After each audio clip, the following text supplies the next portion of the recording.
Good afternoon everyone.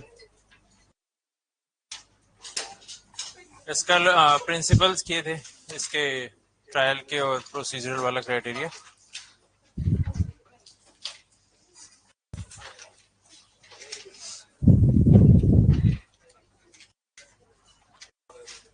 अब further जैसे इसमें ही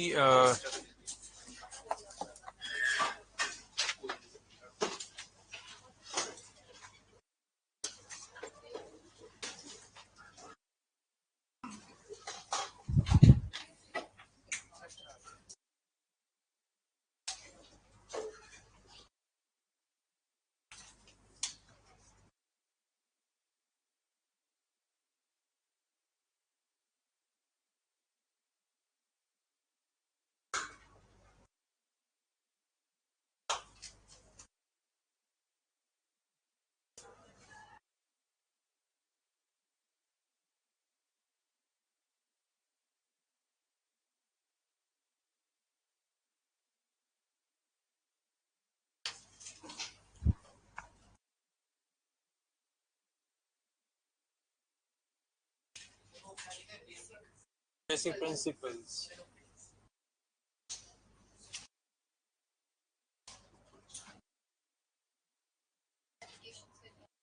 बस इतनी करनी। कल वाला बस ब्रीफ है, उसमें फिर आगे हमने चलना।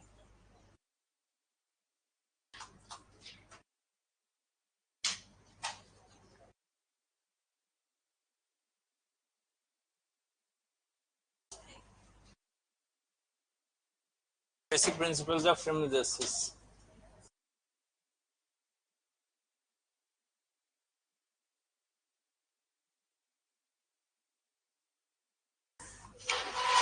इसका मीनिंग हमने वैसे कल किया हुआ है, सेम ही है, मैक्सिम लिखिए। No one can be a जज इन हिज ओन कॉज। लिखा था ना कल, उसमें ज्यादा हो गया।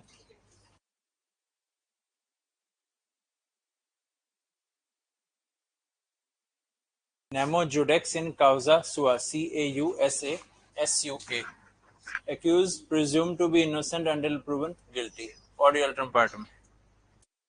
ठीक है, बेसिक प्रिंसिपल्स है। Causa sua. No one can be a judge in his own cause. तो बेसिक प्रिंसिपल कल हमने किए हैं, इनसे ब्रीफ वाला पार्ट हो गया। अब फर्दर इसी प्रिंसिपल को ही, हाँ जी, थोड़ा आगे आ जाए करो। मैं तो कल ही गया, मैं कंप्लेंट तो पाई दो, स्पीकर इतने लगा ही दो, क्योंकि ये माइक लगा, एक माइक और ला लेंगे कि नहीं, क्योंकि आनी चाहिए आवाज। नहीं नहीं, मुंह पॉइंट हो ना, डायरेक्शन वाला पॉइंट। मैं तो इधर मुंह करके बोलूं, तहाँ प्रॉब्लम हो रही होगी। हाँ, आगे आ जाओ, खाली है जगह इधर। ये प्रिंसिपल्स कल कितने ओदा ही ब्रीफ ही है, ठीक है। कंटिन्यू करना ਆਪਾਂ ਇਸੇ ਪੁਆਇੰਟ ਨੂੰ ਹੀ। ਫਰਦਰ ਜੋ ਸੈਕਸ਼ਨ ਹੈ 528 ਹੈ, ਉਸ ਦੇ ਨਾਲ ਰਿਲੇਟ ਕਰਕੇ।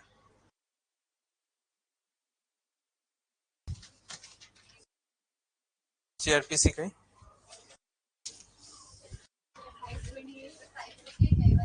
हाँ जी, नए वाले में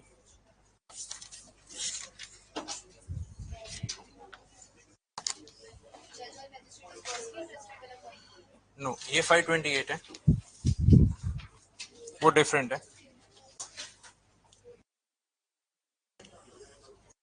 जो इस प्रिंसिपल के साथ में कल भी हमने कुछ एक पॉइंट डिस्कस किए थे। इससे जैसे सेक्शन बेस अगर इसमें हम बात करें, 525 है, 526 है, ऐसे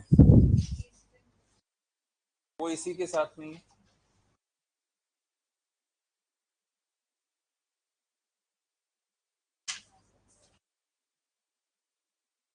एक बार इनको रीड करना। Cases 525, cases in which judge or magistrate is personally interested. No judge or magistrate shall, except with the permission of the court to which an appeal lies from his court, try or commit for trial any case to or in which he is a party or personally interested, and no judge or magistrate shall hear an appeal from any judgment or order passed or made by himself. ठीक है। इसमें point word वही आ गया जो हमने रेक्यूजल वाला point कल किया था ना।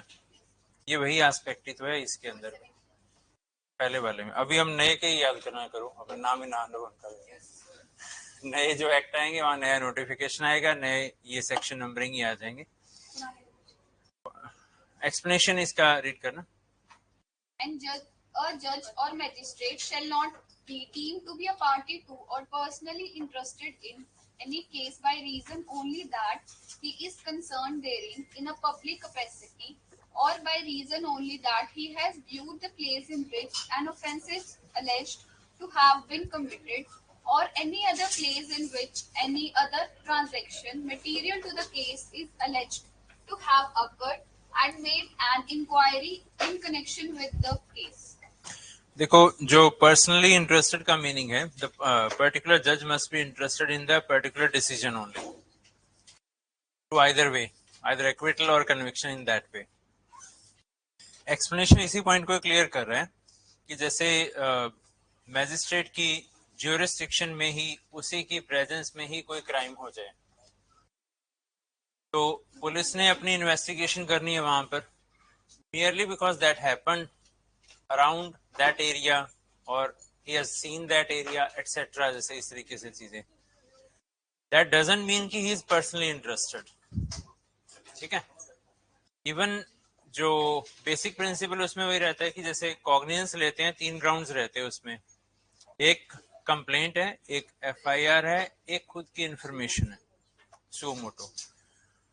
सो मोटो वाले में still he can try, still he can take the cognizance, he can continue with the proceedings, and the accused has the right to protest that and file an objection also. He can file a transfer of the case also. Reason being भी एक example की, magistrate है, उसके घर के आसपास में कोई गार्डन है, वहां पे वॉक कर रहा, तब किसी ने कॉग्निजेबल ऑफेंस कर दिया, उसने उसको पकड़ के पुलिस के हवाले कर दिया। अगले दिन उसी एक्यूज को उसके कोर्ट रूम में प्रेजेंट किया गया। अब मियरली बिकॉज की भी उसने देखा, उसने पकड़ा था, तो अब इसी रीजन से उसको ये बोला जाए कि भाई ये तो बायस्ड होगा जज, that is not a ground in that sense, ठीक है।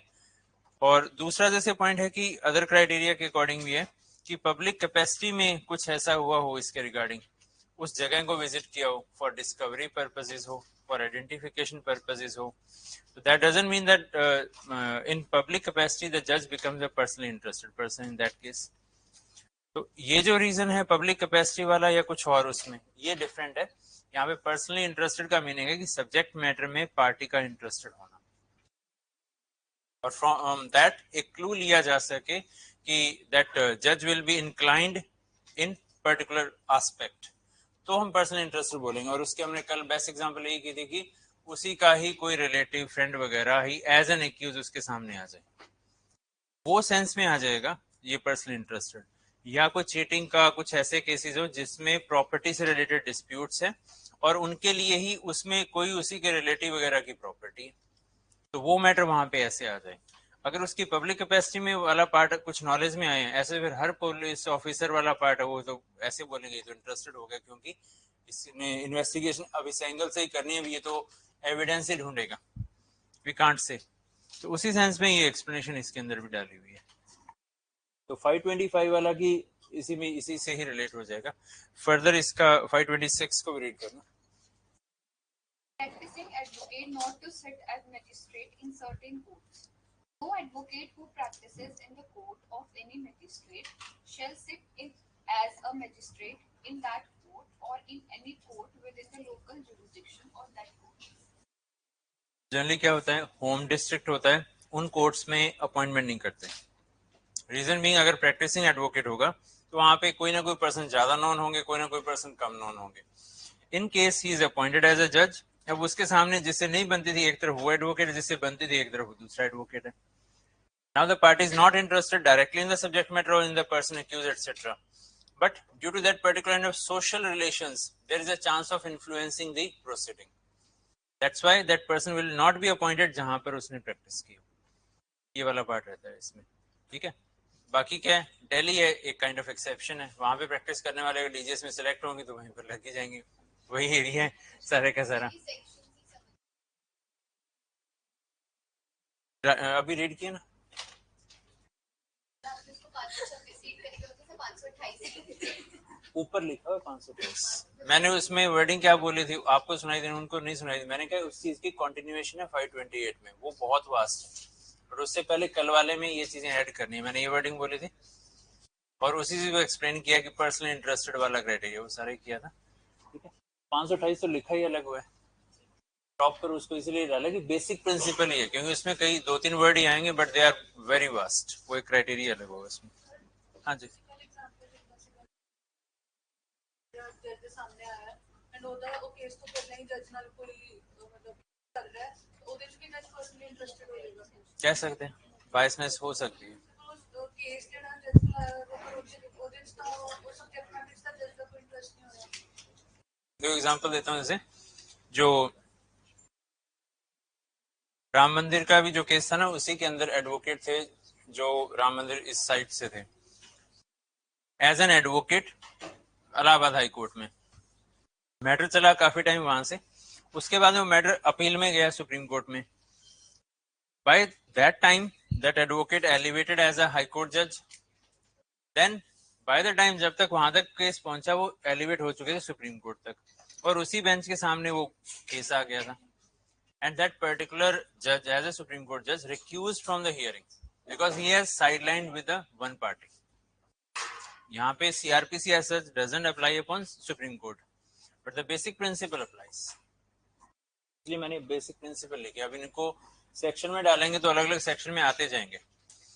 आज जैसे कह लो कि सेकंड क्लास ये आपकी एटलीस्ट 2 वीक लगेंगे चीजों को सेटल डाउन होने के, क्योंकि इधर से आप दबाओगे इधर से कुछ और उठाएगा, इधर से दबाओगे इधर से एक और कंफ्यूजन आ जाएगा। ये चलेंगे क्योंकि वास्ट है ये चीजें, और सारे धागे लास्ट में एक पकड़ेंगे भी, हाँ अब चीज सारी कंट्रोल में आ गई। वो रथ के आए घोड़े तो 8 है, वो लगाम एक हाथ में आने में थोड़ा सा टाइम लगेगा, फिर वो थोड़ा स्पीड पकड़ जाएगा। इन्हें तक हौली हौली चल रही कोई रेसी लोड़ी नहीं, घोड़े आप देखो नहीं चलने। लगाम फड़ी रखनी है, वो पहला घोड़ा ना भजे, जरा समझ आए। ठीक है, क्योंकि मैं वर्ड यूज कर रहा हूं, कहीं पे कॉग्निजेबल यूज कर लिया। अब अरेस्टेड पर्सन अलग है, वर्ड एक्यूज पर्सन अलग है, कन्विक्ट अलग है। कहने को तो सिंगल पर्सन के 3 नाम हो गए, बट क्या डिफरेंस है कि नहीं है? Arrested person, accused person, convicted person, क्या डिफरेंस है? कहने को तो एक ही बात है वैसे तो, अब लीगल सेंस में डिफरेंस बहुत फर्क बताओ क्या है?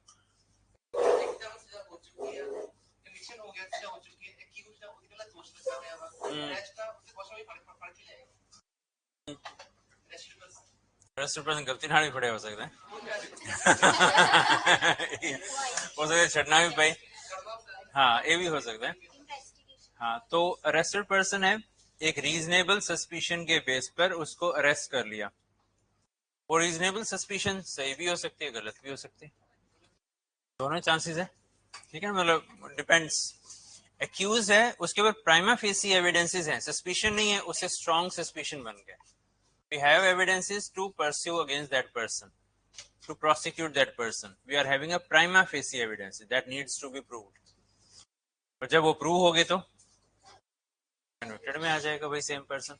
तो ये जो वर्ड्स है ना, ये बार बार यूज हो रहे हैं, इन्हीं के कारण वो कंफ्यूजन क्रिएट होगी। आप जब क्वेश्चन पूछते हैं तो अल्टरनेट में यूज हो रहे हैं, कोई कहीं पे यूज हो रहा है वापस दोबारा आएगा, तो धीरे धीरे करके वो सेटल डाउन होंगी चीजें उसमें। तो 526 वाला भी कहने को इंटरेस्टेड की एक इनडायरेक्ट कैटेगरी है, practicing not to sit as a magistrate in certain courts. तो होम डिस्ट्रिक्ट वाला क्राइटेरिया वही हो गया ना। कल को उसका जो सोशल रिलेशंस हैं, 10 में से चाहे आप कह लो 50 केस में से 2 केस हो सकता है उसके आगे आ जाए जिनके साथ उसके रिलेशन हो, तो वहां पे हो सकता है कल को इशू राइज हो जाए जजमेंट के बाद में, ये एलिगेशन लग जाए ये तो इसका नेबर है, इसका रिलेटिव है, वो क्राइटेरिया। तो जनरली इससे बेटर है वहां पे अपॉइंटमेंट्स ही ना दी जाए, तो इसलिए होम डिस्ट्रिक्ट वाला क्राइटेरिया वहां पे साइडलाइन ही करते हैं, मतलब वहां पे अपॉइंटमेंट्स नहीं करते हैं जनरली।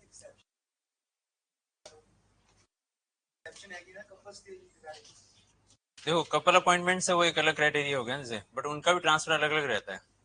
हाँ, तो ट्रांसफर होते हैं वो काइंड ऑफ इकट्ठा वाला पार्ट रहता है, वो एक अलग क्राइटेरिया से।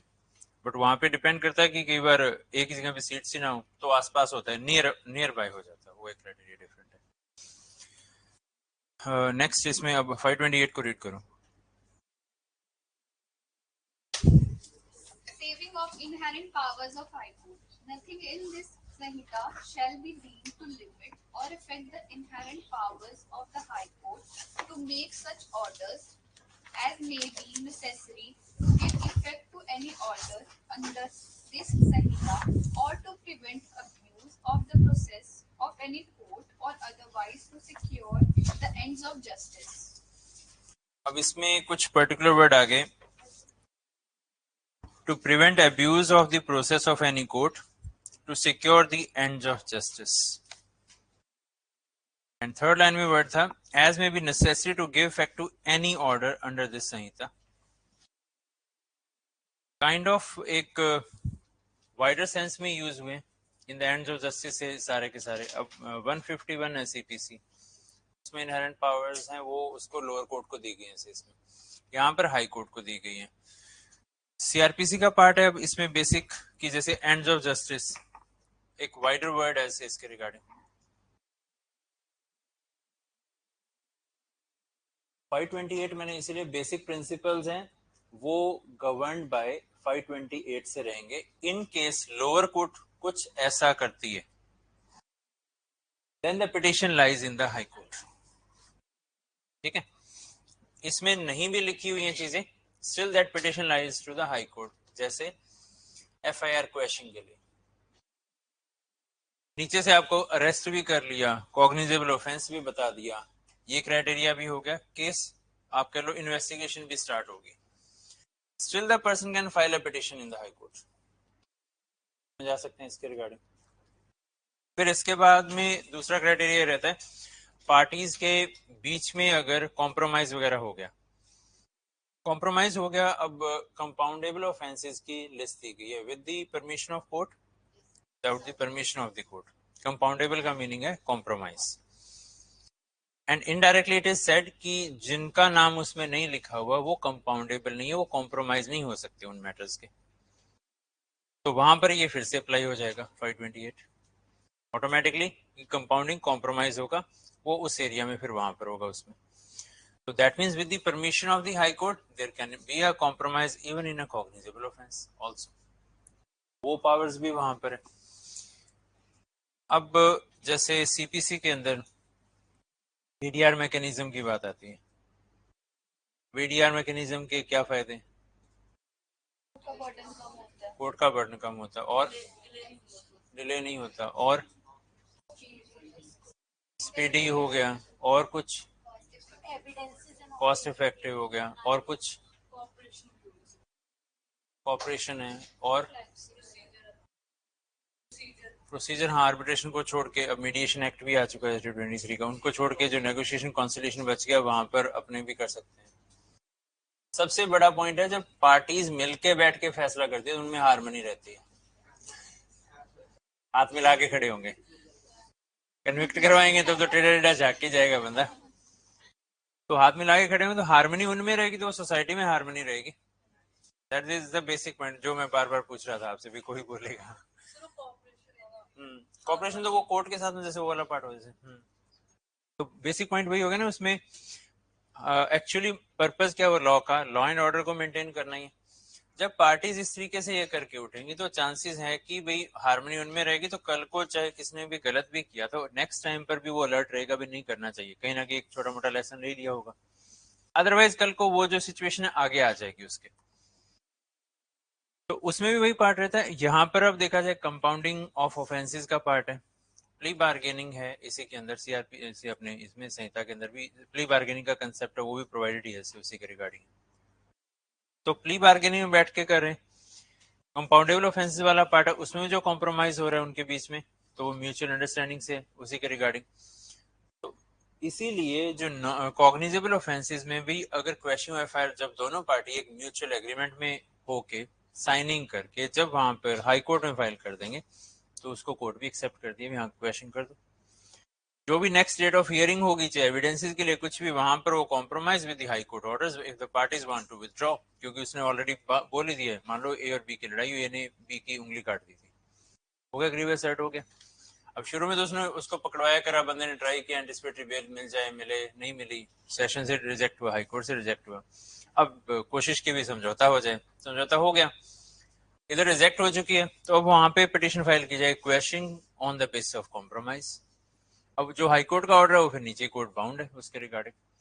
तो जो मैटर फिर कल को क्या होगा, अगर इस सिचुएशन को अलाउ नहीं किया जाएगा, एक प्रैक्टिकल एस्पेक्ट है, ए ने बी की उंगलियां काटी थी, बी ने केस कंटिन्यू, अगर हाई कोर्ट मना कर दे दिया मतलब केस चलेगा, केस चलेगा, प्रोसिक्यूशन होगा। बट पॉइंट यहाँ पर है कि जब वो समझौता करने को तैयार है तो जो विक्टिम है वही गवाही देने भी नहीं आएगा, किसका टाइम खराब होगा, कोर्ट का एंड एक्चुअली स्टेट का। अब वो पुलिस केस कितनी देर एमएलआर के बेस पे कंटिन्यू कर लेंगे, फॉर एग्जांपल नीचे की कोर्ट ने कन्विक्ट भी कर दिया, अपील में चला जाएगा, वहां पे दूसरी पार्टी गवाहियां नहीं होंगी, आएंगी नहीं, वो टाइम ही खराब होगा ना। तो इससे अच्छा है कि उसी सेंस में कोर्ट भी अलाउ कर दे, या तो पार्टी मना कर रही होती समझौता नहीं, फिर कोर्ट भी क्वेश्चन के लिए नहीं बोलती, तो वो saving of public money, public time, वो पार्ट है। तो इसी पर्पज में ये जो पार्ट है इसमें ऐसे ही लेक्यूनाज को फिलअप करने के लिए रिवीजन की पावर्स ऑलरेडी हैं, सेशंस की भी हैं, हाई कोर्ट्स की भी हैं। रिवीजन एक काइंड ऑफ सुपरवाइजरी पावर्स होती हैं हायर कोर्ट की over the lower courts, whether the lower courts are working properly within their jurisdiction, they are not exercising illegally their jurisdiction, etc. But high court वाला concept है वो specific मतलब जो है circumstances वहां पर ही अप्लाई होगा, ठीक है। तो इसीलिए सुपरवाइजरी नेचर है ही, बट साथ में क्या है, ये वर्ड जो एंड ऑफ जस्टिस और ये नेसेसरी वर्ड आ गया, may be necessary to give effect to any order आ गया, end of justice abuse of the process of any court आ गया। तो ये डिपेंड करेगा, अगर फेक केस होगा, मान लो यहाँ पर तो समझौता हुआ, एक्सवाइजेड रीजन से, पॉलिटिकल रीजन से कई बार भी फेक केस और उस तरीके की चीजें भी हो जाती हैं, पर्सन है ही नहीं, अरेस्ट हो गया, पुलिस रिमांड, और वो उन प्राइम फेसी केसेस के बेस पर हो गया। बट अगर पार्टी वहां पे प्राइम फेसी प्रूव कर दे दूसरे एस्पेक्ट, ये केस ही फेक है, लेक्यूनाज हैं, बहुत पुराना केस है जिसको रीओपन किया गया है वगैरह वगैरह, तो कोर्ट वहां पर भी इन्हीं पावर्स को यूज कर सकते हैं। ये एक ये नहीं कह सकते कि स्ट्रेट जैकेट फॉर्मूला है जैसे वहां पर हम अप्लाई करें, तो सुपरवाइजरी नेचर के अकॉर्डिंग कंटिन्यूटी में रहेगा इसमें। तो ये बेसिक इसका क्राइटेरिया।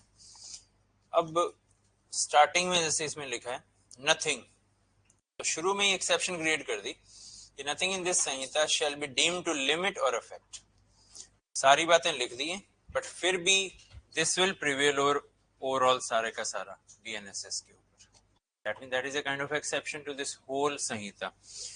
तो ये पावर सारी ओवरराइड ही करेंगे उसको, ये बेसिक क्राइटेरिया।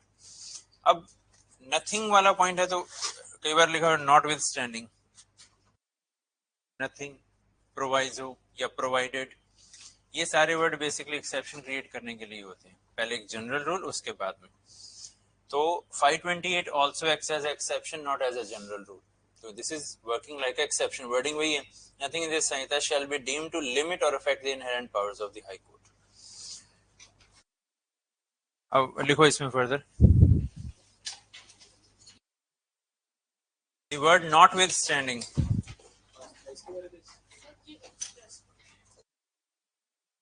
देखा जाए कंपाउंडेबल नॉन कंपाउंडेबल लिखा हुआ है,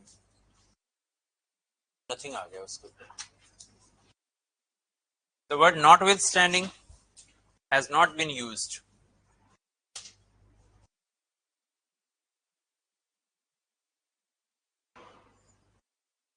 As by using the word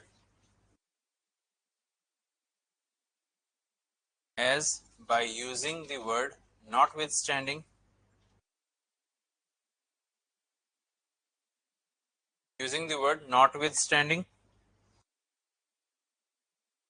it would have amounted to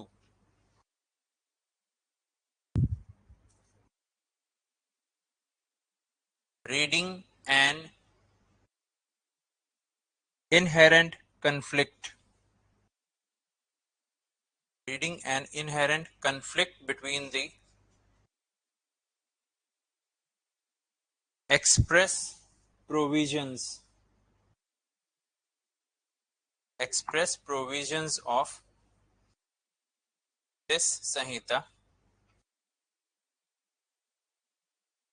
and the inherent powers of the court.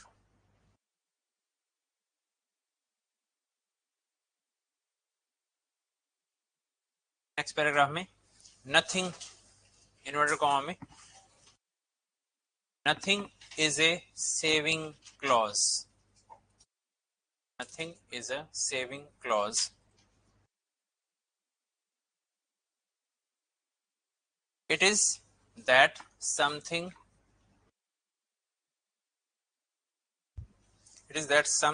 which are protected.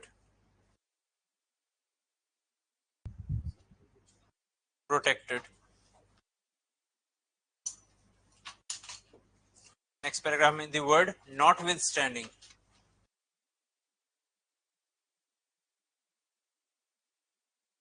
Word notwithstanding refers to overriding powers. Overriding powers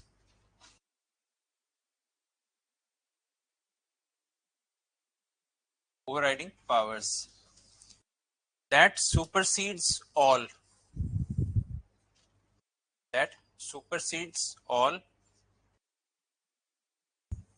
And that is not the intention of the framers. Intention of the framers of Samhita. Nothing में जो general rule है वो वैसे ही चलेंगे. Arrest करो, cognizable में करो, पूछताछ करो, कस्टडी और सारी चीजें. अगर सारा कुछ लीगल वे में चल रहा है फिर इसकी जरूरत ही नहीं. वहां पे कुछ इलीगल हो रहा है, हाँ इसकी जरूरत है. दैट मीन्स उसको प्रोटेक्ट करने के लिए जब कुछ इलीगल हो. Not with standing all together he override कर देता है. ये बोल दिया स्टिल ये अप्लाई होगा. नॉट विथ स्टैंडिंग मतलब all together absolute exception create करनी. जहां पर किसी प्रोविजन में वर्ड आएगा ना नॉट विथ स्टैंडिंग, तब आप उस चीज को समझ जाओगे. ऊपर बोल दिया but still this will prevail. Notwithstanding override ही कर रहा है पहले वाले बात को. बट नथिंग में पॉइंट है, वहां पे पहले वाले को स्पेस दे दिया, वो सफिशिएंट है, इसको जरूरत ही नहीं है. अगर मान लो उस मैटर में कोई कॉम्प्रोमाइज नहीं हो रहा, जिसमें मैंने बोला भी उंगली काट दी वगैरह, कॉम्प्रोमाइज नहीं हुआ तो फिर क्वेश्चन के लिए वहां पे कॉम्प्रोमाइज बेस जा सकते हैं, नहीं जा सकते. क्वेश्चन के लिए भी जाएंगे, वहां पे स्टेटस रिपोर्ट पुलिस पेश कर देगी भी ये गवाह है, ये सीसीटीवी कैमरा फुटेज है, ये MLR है, मेडिको लीगल रिपोर्ट है, जिसमें भी स्मॉल फिंगर है, लिटिल फिंगर है, भाई ये कटी हुई है, वो मेंशन है उसके रिगार्डिंग शार्प एज वेपन से. और as per the incident the person wanted to hit at the neck but in between the hand came and the finger chopped off. तो वहां तो उल्टा 307 की तरफ जा रही है चीजें पुराने अपने उसके अकॉर्डिंग. भाई अटेम्प्ट टू मर्डर वाला पॉइंट बन रहा है. अब उसमें वो कॉम्प्रोमाइज भी नहीं है, सारे हिंट ये हैं, वहां पे फिर क्वेश्चन पार्ट आएगा नहीं आएगा. गवर्नमेंट चेंज हुई, पुरानी जो गवर्नमेंट थी, अब उनमें से कोई पॉलिटिकल लीडर और उनके अगेंस्ट बहुत पुराना केस ओपन कर लिया और उसमें अरेस्ट वाला पार्ट है उसके लिए भेज दिया. उसमें एंटिसिपेटरी बेल के लिए पर्सन जाएगा, हो सकता है वो ग्रांट भी हो जाए. मान लो 15 साल पुराना केस है, उसमें बोल दी भी एडिशनल एविडेंसेस आ जाए एकदम से. गवर्नमेंट चेंज का that can be kind of a malafidely motivated case also. Further उसमें और पॉइंट क्या हो जाएगा, जैसे इवन ये इनहेरेंट पावर्स यहाँ पर मेंशन है हाई कोर्ट की, तो बेल के मैटर होंगे, उनमें भी end of justice necessity to give effect to any order. For example कोई पॉलिटिकल लीडर 1 महीना 2 महीने 3 महीने रह लिया, ऑर्डिनरी ये जो BNS वाले जो केसेस है वैसे के IPC वाले केसेस है उन्हीं के लिए 3 महीने में नया कुछ नहीं निकला, केस है उसी स्टैंड पे खड़ा है अभी. अब वो कंटिन्यू कह रहे हैं जुडिशियल कस्टडी कंटिन्यू रहने दो, बेल मत दो. अब उसके लिए वो कंटिन्यू करेंगे तो वहां पे क्या होगा, इनहेरेंट पावर्स, और हाई कोर्ट में चले गए बेल के लिए, फिर क्या होगा, बेल ग्रांट होगी, नेसेसरी इंटरेस्ट ऑफ जस्टिस. तो वहां पे ये चीज अप्लाई हो जाएगी, क्योंकि उसके लिए नीचे जो बाकी CRPC अपना इसमें BNSS में और एक्सप्लेन प्रोविजंस नहीं है. लोअर कोर्ट है वो शुरू में रिजेक्ट कर चुके हैं, इसीलिए हाई कोर्ट में आए हुए हैं अभी. It depends upon facts and circumstances. तो इसीलिए वर्ड क्या हो गया, पहले जनरल रूल से चलो, उन जनरल रूल के बाद में हम इसमें आ सकते हैं ये, but it acts as a kind of a supervisory, और वो क्राइटेरिया रहेगा. फर्दर नेक्स्ट पैराग्राफ में, the purpose of both is, ऊपर जो हमने दो वर्ड लिखे ना, purpose of both is to do complete justice.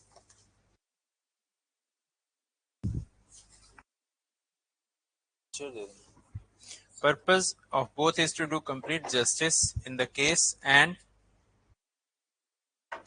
therefore there can't be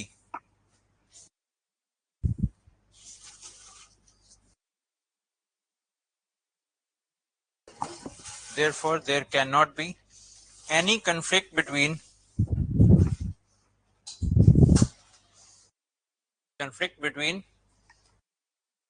any two provisions of BNSS. चलो ये 528 लगेगा या फिर सीआर अपना बीएनएसएस का कोई और प्रोविजन लगेगा, तो इनके बीच में कन्फ्लिक्ट नहीं है. ये सिर्फ इन पर्टिकुलर सर्कमस्टांसेस में आएगा. जनरल रूल चल रहा है तो नॉर्मल जो केस चल रहा है उसी के अकॉर्डिंग चलता रहेगा. पुलिस की वही पावर्स, इन्वेस्टिगेशन की वही, कोर्ट्स की भी वही पावर. जब कोर्ट प्रॉपरली, फॉर एग्जांपल ले लो कि प्रॉपरली चार्जेस फ्रेम किए, एविडेंसेस हुए, प्रॉपर ट्रायल चल रहा है, नीचे से इसमें पिटिशन डाल देगी हाई कोर्ट में कि भाई there is a improper trial etcetera etcetera. Now the burden of proof lies upon the petitioner to prove कि what kind of injustice has been done with the accused. उसे पूछेंगे भी क्या आपको अपना डिफेंस रखने का मौका नहीं मिला, बोला मिला है. क्रॉस एग्जामिनेशन का मौका नहीं मिला, क्या मिला है.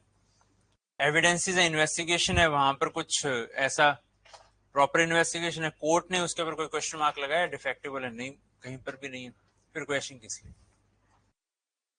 दैट मींस नहीं आएगा. वो जनरल रूल है, जब सही चल रहा है फिर इसमें क्वेश्चन की जरूरत ही नहीं है. यहाँ पर क्वेश्चन वाला इनिशियल से, that means the basic point, the prima facie the tilt is there are evidences against the accused.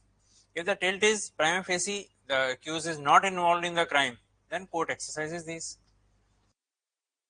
भाई कोई भी आई विटनेस नहीं मिला, कोई इनक्रिमिनेटिंग एविडेंस नहीं मिला, पर्सन अरेस्टेड है, पिछला महीना, 1.5 महीना, 2 महीने भी हो गए, टिल्ट क्या हो जाएगा, उसके फेवर में आ जाएगा. तो इनजस्टिस हो रहा है. नीचे की कोर्ट में बेल के लिए गए, फॉर टाइम बिंग अभी टाइम पड़ा है. मैक्सिमम ये कि जो डिपेंड करेगा, जो टाइम निकल जाएगा उसके बाद में वो पिटिशन, ये सारा मैटर ही खत्म हो जाएगा ना, क्वेश्चनिंग होगी. एक तो है कि एक्विटल या कन्विक्शन वाला पार्ट या पेंडेंसी, हो सकता है कि फाइनल कन्विक्शन या एक्विटल आने में टाइम लग जाए. जुडिशियल मैजिस्ट्रेट फर्स्ट क्लास के पास गया, सेशंस में अपील गई, हाई कोर्ट में अपील गई, हो सकता है डिपेंडिंग अपॉन कि सुप्रीम कोर्ट जाए कि ना जाए. टाइम स्पैन हो गया, अगर इन बिटवीन कहीं पर भी उनके बीच में कॉम्प्रोमाइज होगा, केस वहीं पे खत्म, ना अपील वगैरह की जरूरत.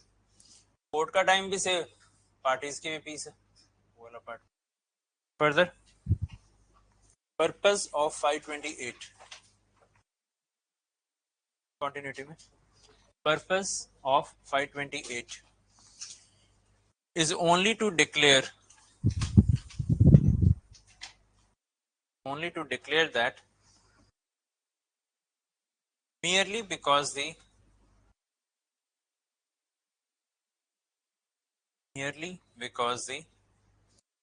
express provisions have been written.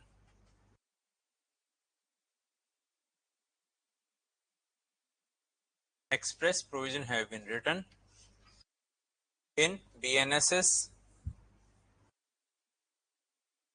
The inherent powers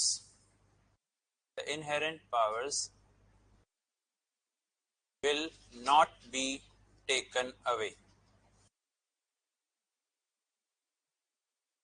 Rather in case of need.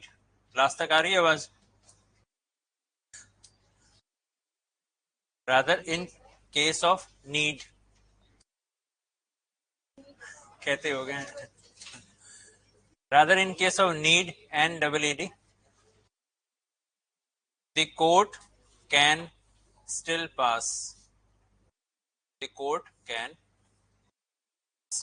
pass orders in its inherent powers inherent powers by using the word nothing. Nothing word inverted comma में, by using the word nothing. Next, the inherent powers of the court. Inherent powers of the court have been saved or protected. Protected from the express provisions. Express provisions of the BNSS. The word nothing suggests. The word nothing suggests more of complementarity. More of complementarity between the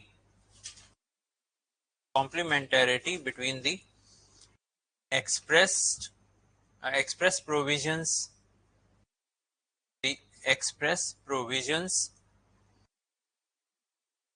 and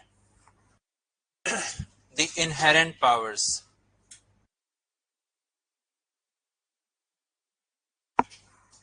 Next one, the approach. The approach of the court should be that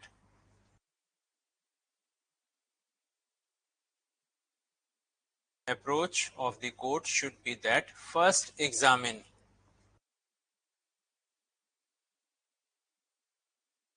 whether on that particular matter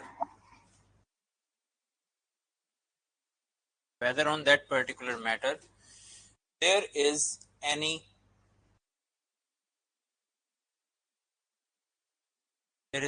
express provision or not.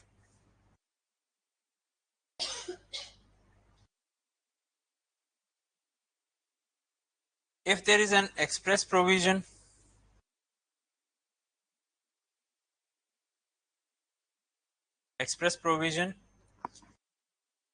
then the general rule will be followed.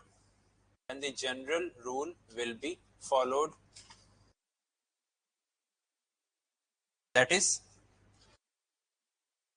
the lower courts will do their work. जो नीचे की court सब अपना काम करती रहेंगी उसी के अकॉर्डिंग.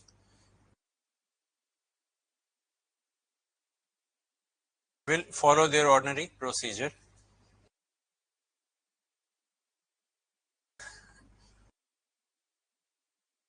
Next paragraph में when there is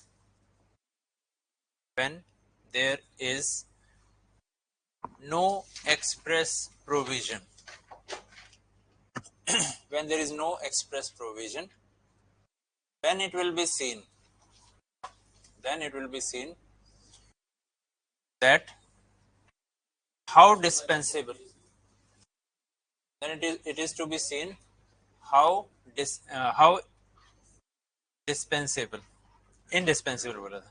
indispensable that particular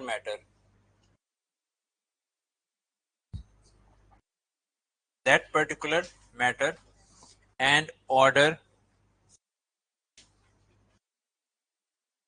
is required in that particular proceeding.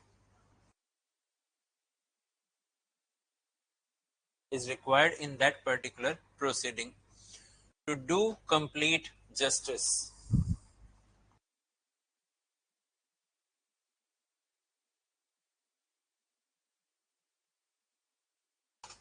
जैसे grievous hurt by dangerous weapon, it is shown to be non-compoundable, मतलब उसमें compromise नहीं हो सकता.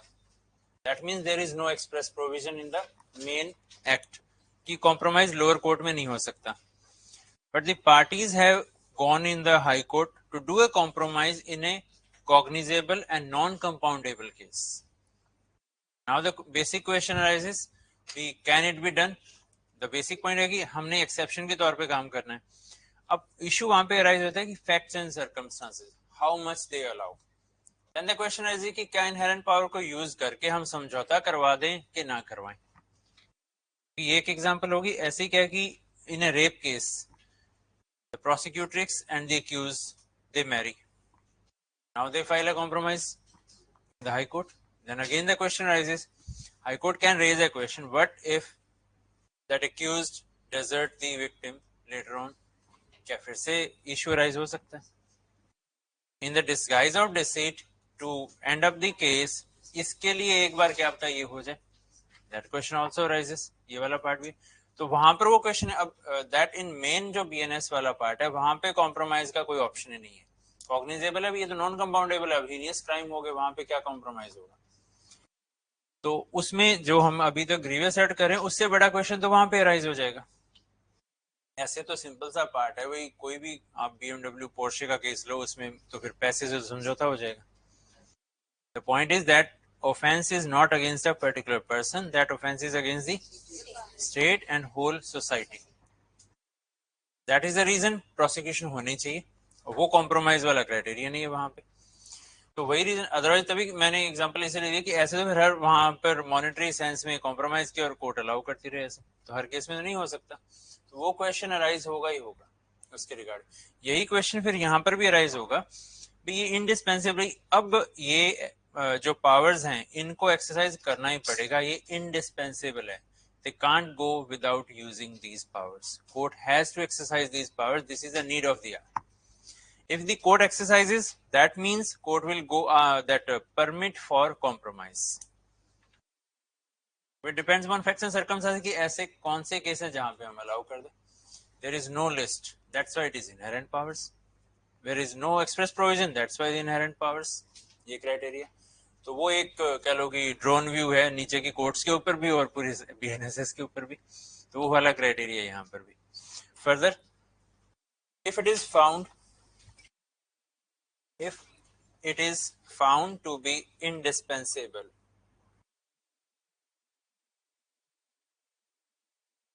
then the necessary order क्या होना चाहिए? Will be passed या will not be passed? Will be passed. Necessary order will be passed in its inherent powers.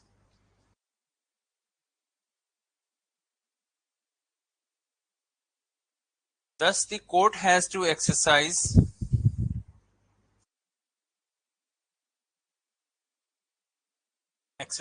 its inherent powers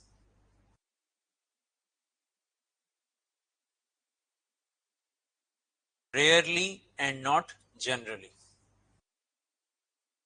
ऐसे फिर हर केस में, हर कॉग्निजेबल केस में क्वेश्चन के लिए चले जाएंगे. फिर तो हर क्रिमिनल केस में जहां तक पॉसिबल हो सकता है फिर वहां तो कॉम्प्रोमाइज लिखेंगे, एफिडेविट्स लगाएंगे, जी हमारा समझौता हो गया. ऐसी ऐसी चीजें हर केस में भी हमने तो ये हॉस्पिटल के भी चार्जेस हमने दे दिए. ये सारी चीजें राइज हो जाएंगी ना. तो इसीलिए वो पहली हियरिंग पर डिसमिस भी होते हैं काफी. वो डिपेंड करता है कि फैक्ट्स क्या हैं उनके बेस पर. वो एक इंडिविजुअल के अगेंस्ट क्राइम है या सोसाइटी के अगेंस्ट क्राइम है. जैसे ग्रीवियस हर्ट वाला पार्ट है, वो हो सकता है पर्सनल एनिमिटी के कारण है. कोई दो पड़ोसियों का झगड़ा है, हो सकता है दो भाइयों का झगड़ा है, जमीन का झगड़ा है. उनका सोसाइटी पे इम्पैक्ट नहीं पड़ रहा, बट उनके भी झगड़ा तो हुआ. बट आज की डेट में तो समझौता कर रहे हैं ना, अब तो बैठ के बात कर रहे हैं. और वो जो बैठ के बात कर रहे हैं उसके लिए किसकी मान रहे हैं? कहीं ना कहीं सोशल डायलॉग हो रहा है. That's why court allowed. Instead की वो एनिमिटी उनकी आगे जनरेशन तक ही चली जाए. तो वो मूवीज वाला पार्ट और वैसी चीजें मिला. तो इसलिए उसको वहीं पे खत्म करके और वो समझौता वाला पार्ट और खत्म कॉम्प्रोमाइज. तो इट डिपेंड्स कि वो क्राइम किसके अगेंस्ट है. मर्डर के केस क्यों सोसाइटल कॉन्शियस है उसको हिट हो रहा है तो नहीं अलाउ होगा उसमें. तो depends on facts and circumstances का क्राइटेरिया. फर्दर, सेक्शन 528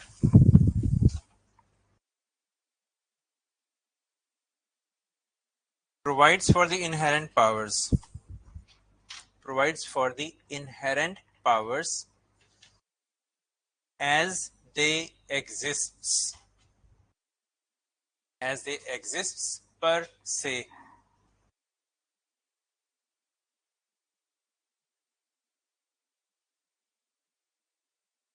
क्या मीनिंग है वैसे इस वर्ड का? On the face of it है, ठीक है, ऑलरेडी एग्जिस्टिंग है। और इस वर्ड का यहाँ पर क्या मीनिंग है कि बीएनएसएस है वो कोई पहली बार हाई कोर्ट के ऊपर पावर्स नहीं कन्फर, पहले से ही इनहेरेंट है। इनहेरेंट वर्ड अपने आप में वही शो कर रहा है, क्योंकि बाकी जो हम क्लासेस ऑफ कोर्ट्स वगैरह सेक्शन 6 ऑनवर्ड्स करेंगे वहां पर लिखे गए हैं कौन सी कोर्ट कितनी पावर्स ऑफ पनिशमेंट्स, प्लस उनका डिस्ट्रीब्यूशन ऑफ बिजनेस भी उनको कौन करेगा और वो कितनी मैक्सिमम पनिशमेंट दे सकते हैं। That means in that sense BNSS is conferring those powers. अब जो है इसमें कि जुडिशियल मजिस्ट्रेट सेकंड क्लास है, फर्स्ट क्लास है, इनकी पनिशमेंट की पावर्स है वो लिमिट्स है, कितनी पनिशमेंट है 1 year and 3 year। फाइन कितना लगा सकते 10,000 and 50,000। अर्लियर क्या था 5,000 और 10,000 था। जब वो 5,000 और 10,000 कल तक था और आज हम बोल रहे हैं 10,000 और 50,000 हो गया। दैट मीन बीएनएसएस ने कुछ किया कि नहीं किया? It conferred. क्या BNSS conferred those powers on high court? Answer is no. Word inherent is showing that is already existing as a higher court. That particular inherent powers exist for the purpose of supervising to do complete justice in that sense। क्या line लिखी थी last? As they exist per se, BNSS doesn't confer those powers।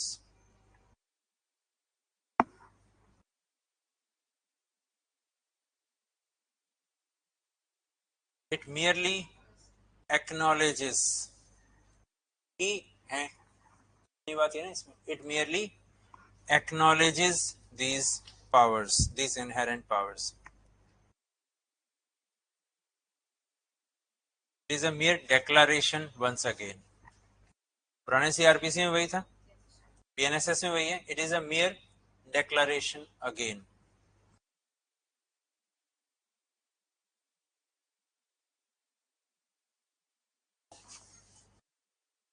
ये word लिखे थे, अब separately लिख लेना है,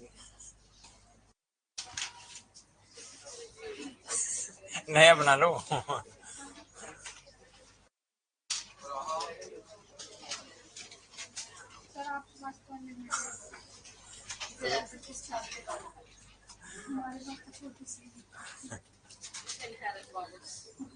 ये दोबारा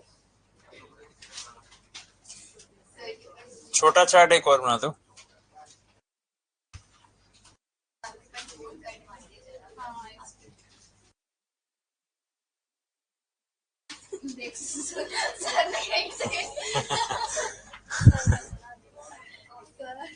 इनको ना पॉइंटर्स में लिख लो आप, इनकी मीनिंग में मैं साथ साथ में भी बता दूं।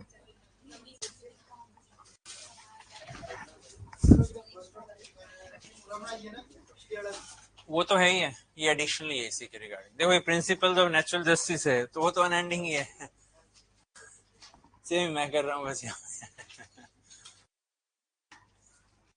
X debito justitiae in the interest of justice, non-liquid in absence of law,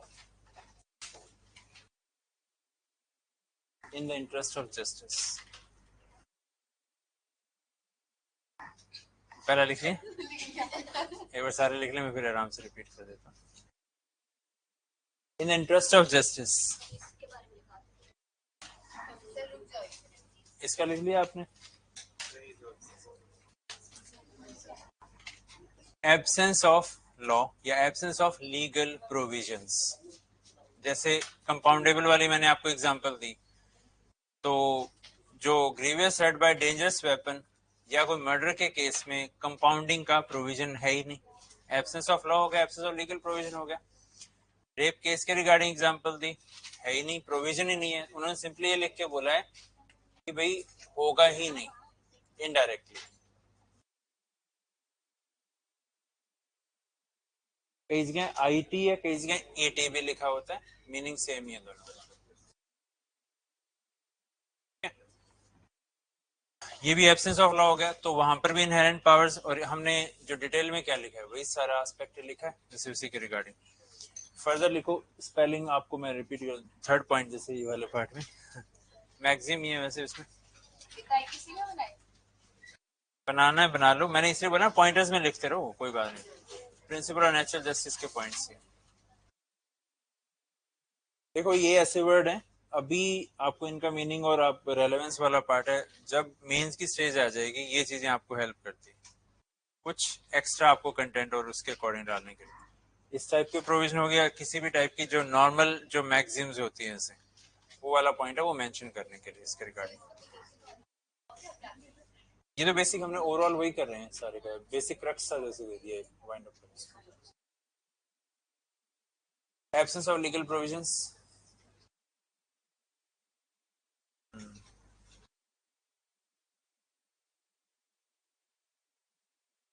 हाँ ये वाला पार्ट।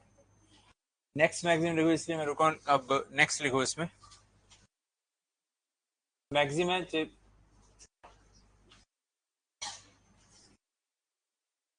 QUELDO,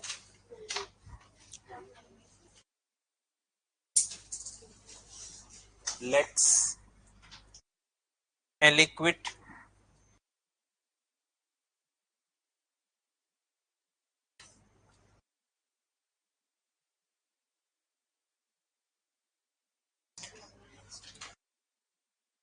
हो गया ये वाला पार्ट। इकट्ठा ही है सारा, तभी मैं आराम से एक बार में सारा कंप्लीट आपका भी। नेक्स्ट इसी में ही है सारे का सारा, ये कंटिन्यूटी में, जैसे मैं इधर इसमें फर्दर कोई किसी ने लिखा था, फर्दर इसमें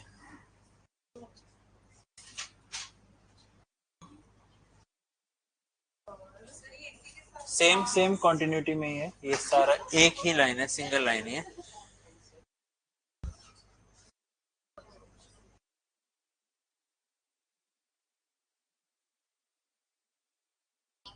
COMIDERE,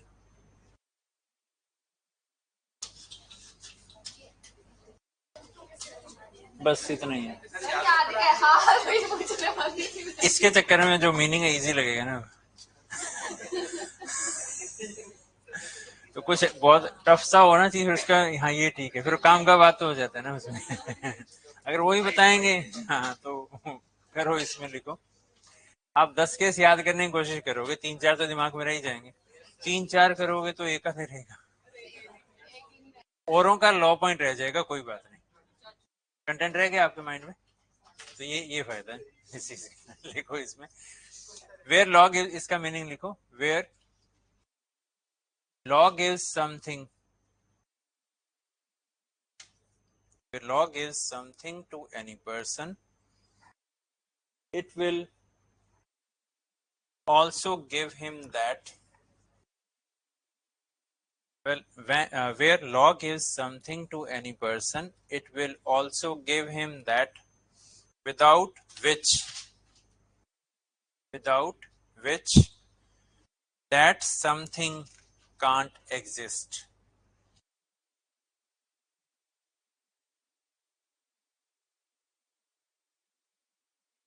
Without which that something can't exist. अब आगे अब आगे लिखो here, अब आगे मीनिंग तो इतना ही था इसका, here that something is for justice, something is for justice। Quid pro को हो कहे, वहां भी समथिंग फॉर समथिंग है। यहाँ पर भी समथिंग जस्टिस वाला पॉइंट है, तो लॉ उस पर्पज तक पहुंचने के लिए भी वो चीज देता है। देखो पॉइंट है कि अकेला BNS हो, उसमें बोल दिया कि ये क्राइम है, ये पनिशमेंट होगी, और वहां प्रोसीजरल लॉ ना हो, वो पनिशमेंट वो फाइन और कैसे मिलेंगे, बोले लिखा है अभी तो, बट पॉइंट है कि वो प्रूव भी तो, वो चीजें जो बातें आ रही हैं उसी के लिए तो प्रोसीजरल लॉ है। अब हम प्रोसीजरल लॉ पे आते हैं, तो दैट फ्रेमर्स या लेजिस्लेटर्स हैं, they can't expect each and every situation, हमेशा रेजिडुअरी कुछ ना कुछ रहेगा ही रहेगा, ये सारे का सारा, ठीक है। मतलब एक बच्चा होता है, उसको तो डायरेक्शन जितनी दोगे उतना करके आएगा, और कुछ ना कुछ हो गया ऐसे कर लेते, आप मेच्योर हो, उसको ये बोल दोगे भी ऐसा भी कर सकते हैं ना, ऐसा क्यों किया, वो आप मेच्योर हो, वो तो नहीं मेच्योर है ना बच्चा वहां पे उसके regarding.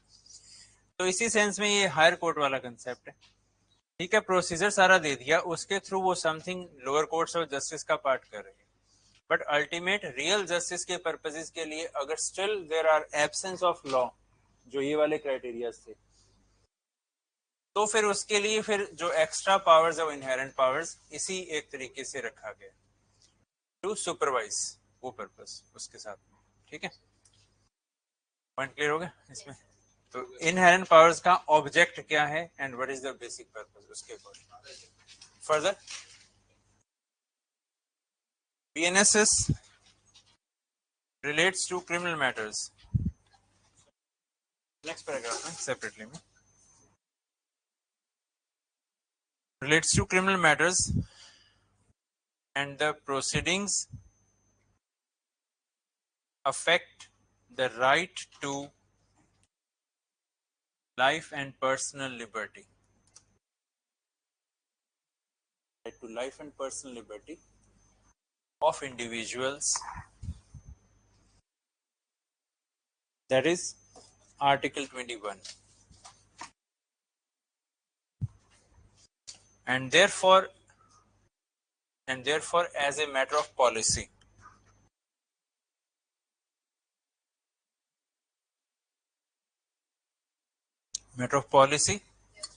as a matter of policy, the inherent powers are for the superior courts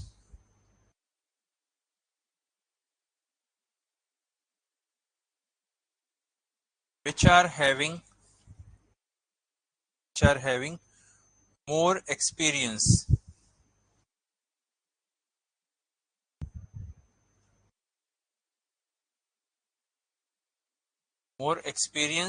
and hence they are given to the high courts.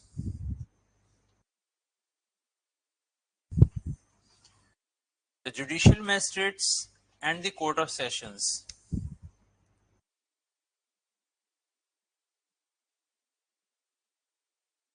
as such, magistrates and the court of sessions as such doesn't have these inherent powers in the light of 528. These powers in the light of 528. But A inherent powers 528. हाँ वैसे फिर बोला ना, सारे उनकी लगाम पकड़ के रखनी है।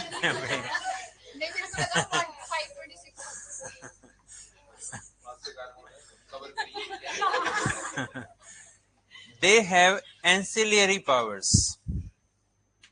So court of sessions and magistrate, they have ancillary powers.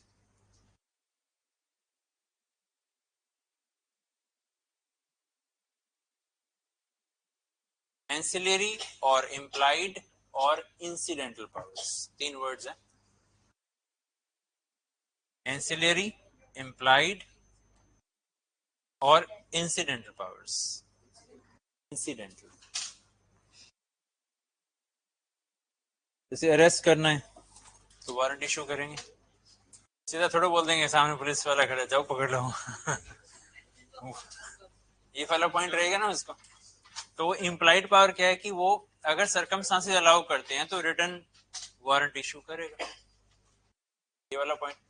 Accused बनाने भी, हाँ भी इसको ट्रायल, इसको कन्विक्ट कर दो, इसने चोरी की है, ऐसे कैसे कर देंगे? जब तक हम एनालाइज नहीं करेंगे, सारी चार्ज नहीं फ्रेमिंग करेंगे, सारी प्रोसेस को फॉलो नहीं करेंगे, तो अगर वो कन्विक्ट है भी तो भी प्रोसेस को तो फॉलो करना पड़ेगा। उस पर्पज के लिए वो एंसिलरी इंसिडेंटल पावर्स है। कहने का पर्पज हुआ किसी पर्सन को कोर्ट में बुलाना है, किसी पर्सन को कोर्ट में सिर्फ डॉक्यूमेंट प्रेजेंट करने के लिए बुलाना है, कोर्ट में प्रेजेंट नहीं हो रहा है तो उसके अगेंस्ट प्रोक्लामेशन इशू करनी है। तो जो सारे मोड्स हैं पर्सन को कोर्ट के सामने प्रेजेंट करने के, तो वो सारे एक्सरसाइज तो करने पड़ेंगे ना। सम्मन होगा, बेलेबल वारंट होगा, नॉन बेलेबल वारंट होगा, फाइनली प्रोक्लामेशन होगा। डायरेक्टली प्रोक्लामेशन में तो नहीं जाएंगे। और उनका पर्पस क्या है? एंसिलरी इंसिडेंट भी उस बंदे को बुलाना है कोर्ट में। इंसिडेंटल हो गया and that purpose implied powers हैं उसके रिगार्डिंग इस सेंस में।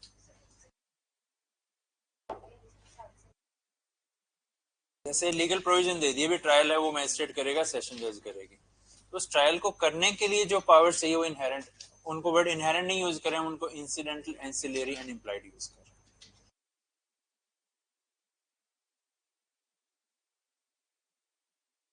कोई भी grave injustice के साथ ऑलरेडी एक पावर है पर्सन को कोर्ट में प्रेजेंट करवाने के लिए, उस पर्पस के लिए, उसी एंसिलरी पर्पस के लिए, इसलिए उसको सप्लीमेंटल होगी ना, ये इनहेरेंट ऑल टुगेदर डिफरेंट होगी, ये काइंड ऑफ सप्लीमेंट्री वाला पार्ट है। जो ऑलरेडी लीगल प्रोविजन में जो पावर आ गई उनको सप्लीमेंट करने के लिए, अगर वो नहीं होंगे तो ये भी नहीं है। जैसे मर्डर का केस जेएमआई से नहीं ट्राई कर सकता, तो उसके पर्पस के लिए फिर चार्ज भी नहीं फ्रेम कर सकता, उस पर्पस के लिए कोई और पावर भी एक्सरसाइज नहीं कर सकता। ये इस सेंस में पॉइंट अप्लाई होता है। ठीक है, करें कंटिन्यू। नेक्स्ट क्या टाइम है?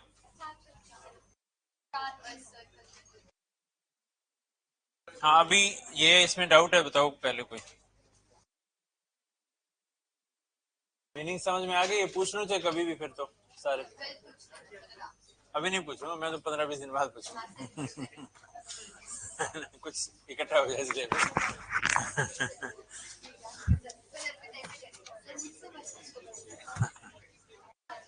चलो ओके, कल करते हैं कंटिन्यू।